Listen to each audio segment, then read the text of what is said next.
Government of Andhra Pradesh abstract backward classes welfare department repatriation of Sri A. Krishnamohan, additional director, presently working as director of public libraries, the school education department. To the parent department, orders issued. Backward classes welfare department GO number RT number 14-13-2026 నాడు అంటే ఈ నెల 13వ తేదీన వెలువడ్డ ఈ ఉత్తర్వుల ప్రకారం ప్రస్తుతం department of public libraries లో డైరెక్టర్ గా పనిచేస్తున్నటువంటి శ్రీ ఏ కృష్ణమోహన్ గారిని మాతృస్థానానికి అంటే బ్యాక్వర్డ్ క్లాసెస్ వెల్ఫేర్ డిపార్ట్మెంట్ కి తిరిగి బదిలీ చేస్తూ ఉత్తర్వులు వెలువడ్డా కూడా ఈ రోజుకి ఆయన మళ్ళీ డిపార్ట్మెంట్ ఆఫ్ పబ్లిక్ లైబ్రరీస్ లోనే కూర్చుంటున్నట్టుగా ఇంకా బదిలీ రిలీవ్ కాలేదనేటువంటి విశ్వసనీయ సమాచారం అందుతుంది మనకి.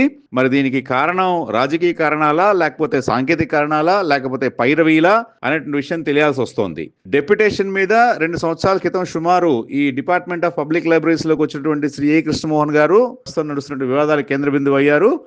అటువంటి ఆయన్ని బ్యాక్వర్డ్ క్లాసెస్ వెల్ఫేర్ డిపార్ట్మెంట్ వాళ్ళు ఈ నెల 13వ తేదీన తిరిగి వెనక్కి రమ్మని చెప్పి ఆర్డర్లు పంపించినప్పటికీ కూడా ఇక్కడ ప్రస్తుతం డిపార్ట్మెంట్ ఆఫ్ పబ్లిక్ లైబ్రరీస్ ఏదైతే ఎడ్యుకేషన్ డిపార్ట్మెంట్ కిందకు వస్తుందో అక్కడి నుంచి రిలీవింగ్ ఆర్డర్స్ రాకపోవడం మూలంగా ఆయన వెళ్ళనట్టుగా తెలుస్తోంది. కానీ ఆయన ఇక్కడే ఈ డిపార్ట్మెంట్ ఆఫ్ పబ్లిక్ లైబ్రరీస్ లోనే ఉండిపోవడానికి అనేక రాజకీయ కారణాలు, ఆయన పైరవీలు కారణంగా కనిపిస్తున్నాయి, నిజమైన కారణాలుగా కనిపిస్తున్నాయి.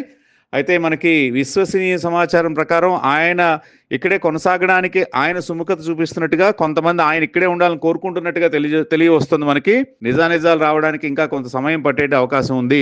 శ్రీ కృష్ణమోహన్ గారికి మాతృస్థానానికి అంటే department of backward classes welfare department కి బదిలీ చేస్తూ ఉత్తర్వులు వెలువడి సుమారుగా వారం రోజులు అవుతున్నప్పటికీ కూడా ఆయనకి అధికారపూర్వకమైనటువంటి రిలీవింగ్ ఆర్డర్స్ కానీ లేదా ఇక్కడ ఈ డిపార్ట్మెంట్ ఆఫ్ పబ్లిక్ లైబ్రరీస్ లో కంటిన్యూ అవ్వడానికి సంబంధించిన ఆర్డర్లు కానీ అధికారపూర్వకమైనటువంటి ఆర్డర్లు ఎక్కడా వచ్చినట్టు కనిపించట్లేదు, అలాంటి దాఖలాలేం లేవు. అయితే ఆయన ఇక్కడే ఉండడానికి ప్రభుత్వంలో పెద్దలు ఎవరైనా ఆయనకి పరోక్షంగా తెర వెనక నుంచి సహాయం చేస్తున్నారా లేదా అనేది ఇంకా మనకి ఆధారాలతో సహా దొరకాలి. ప్రస్తుతానికైతే ఆయన మాతృ సంస్థ బ్యాక్వర్డ్ క్లాసెస్ వెల్ఫేర్ డిపార్ట్మెంట్కి అయితే వెళ్ళలేదు. ఆయన ఇక్కడే డైరెక్టర్ ఆఫ్ పబ్లిక్ లైబ్రరీస్ లో కూర్చున్నట్టుగా విశ్వసనీయ సమాచారం అందుతోంది. దీని మీద మరింత లోతుగా విశ్లేషణ చేయడానికి, లోతుగా ఎంక్వైరీ చేయడానికి మై టీవీ అన్ని రకాలుగా ప్రయత్నం చేస్తోంది.